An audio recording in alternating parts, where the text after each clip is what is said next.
What is worse for a Muslim to gain strength by attacking his brothers?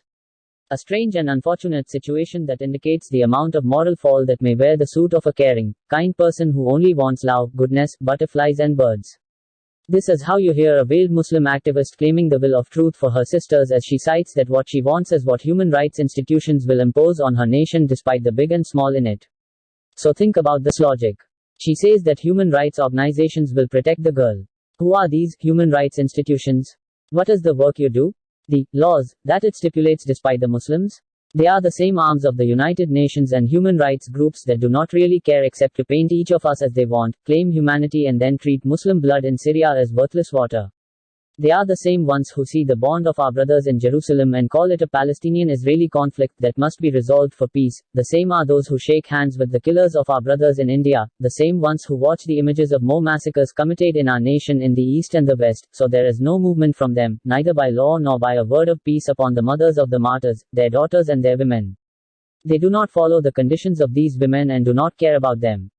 But what bothers them is the girl who knows herself and her needs, matures and gets married before the age they chose for her, the one who did not sit behind a desk and did not obtain their university degree, the one who did not enter her family and marital life, the one who did not benefit from the open markets with cosmetics and tight skirts.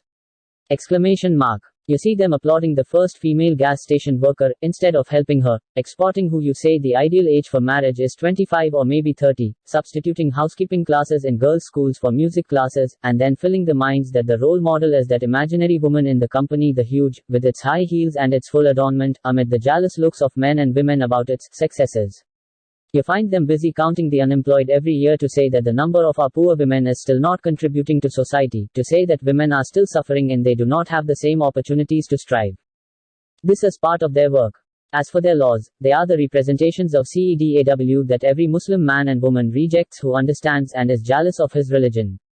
It is she who works softly today to force us to think feminist and liberal ideology from schools and universities to government institutions and various sectors, so that the smoothness becomes fiercer every day, until we reach what has reached to her family in the West, from imposing the theory of gender on students from their first years to the last, to grow the child to a teenager to a university student to a worker who only knows how to make a profit for his company and then gets drunk on his vacation and repeats the same cycle every week.